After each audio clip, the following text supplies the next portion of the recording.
अल्लाह क्या फरमाता है मालूम है, मैं टूटे हुए दिलों को पसंद करता हूँ। सुभान अल्लाह। कौन से दिलों को? टूटे हुए दिलों को। उसी फिर कुरान मजीद फुरकान हमीद में अल्लाह सुब्हान ताला फरमाता है, अला बिज़िक्रिल्लाहि तत्मइनुल कुलूब, अल्लाह के जिक्र से दिलों को इत्मीनान हासिल होता है। लेकिन पसंद कौन से दिल को करता है? टूटे हुए दिलों को। फिर अल्लाह सुब्हान ताला फरमाता है कि मोमिन का सीना ही मेरा अर्श है, मोमिन के सीना ही मेरा अर्श है। कहाँ रहता है? मोमिन के सीनों में रहता है। कौन से दिल को पसंद करता है? टूटे हुए दिल को। रहता कहाँ है? अर्श पर। अर्श क्या है? मोमिन का सीना है। अब तुम बताओ तुम्हारे दिल में रहता कौन है? कौन रहता है? वो रहता है, वो उसके रहने की जगह है।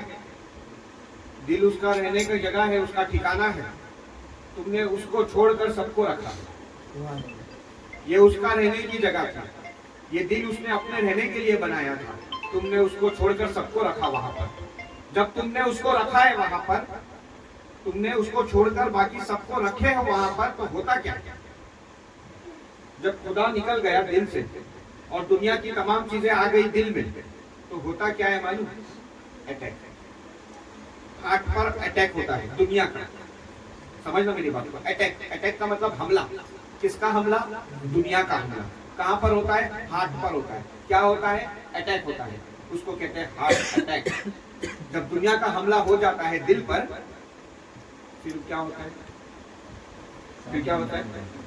वो इंसान को क्या हो जाता है? क्योंकि दुनिया आ गई ना। अब ऐसे दिल को खुदा नहीं पसंद करता। जब दिल में खुदा ही नहीं, तो ऐसे दिल को खुदा पसंद नहीं करता। ऐसे शख्स को खुदा नहीं पसंद करता, तो खुदा उससे मुंह फेर लेता है।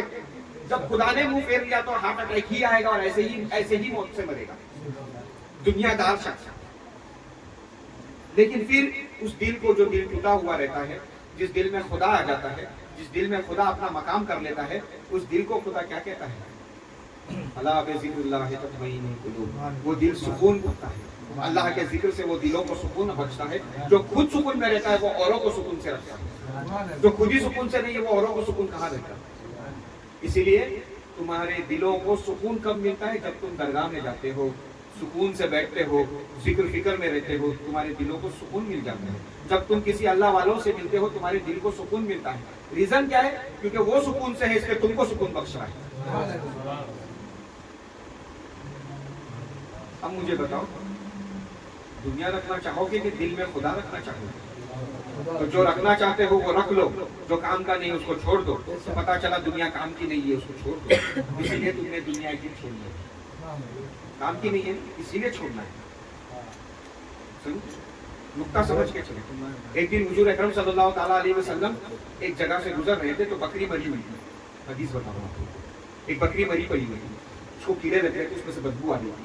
रसूलुल्लाह सल्लल्लाहु ताला अलैहि वसल्लम फरमाते हैं कि सहाबी पूछे, या सरकार ने देखा और सहाबियों को बोले, अगर तुमको पता चल जाए कि अल्लाह के नजदीक ये जो बदबू आ रही है ना, इस तरीके से दुनियादार को, जैसे हम इस बदबू को पसंद नहीं कर रहे, इस बकरी में जो कीड़े लगते हैं, जो बदबू आ रही है, उसको हम पसंद नहीं कर रहे, इसी तरीके से अल्लाह के नजदीक दुनियादार शख्स का मकाम है।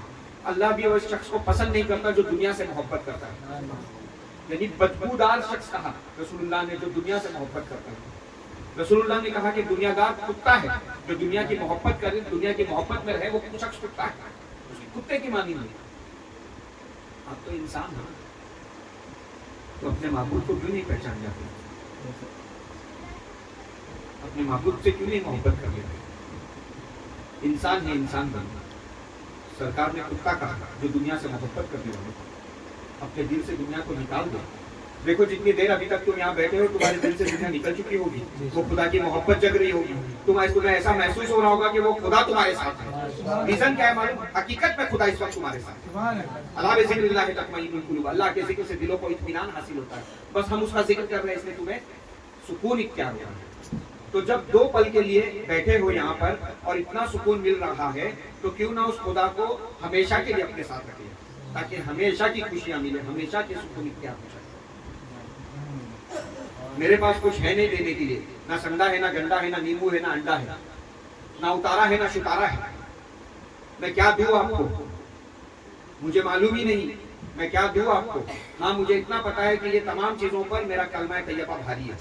तो कलमा है मेरे पास, उसे ले जाइए, उतारी की भी जरूरत नहीं पड़ेगी, शुतारी की भी जरूरत नहीं पड़ेगी। एक कलमा ही ऐसा उतार लो जो दुनिया सरकार फरमाते हैं कि कलमा कुल कायनात पे भारी है, तो क्यों ना उस कलमे को ही उतार लिया जाए अपने अंदर जो सब पे भारी है।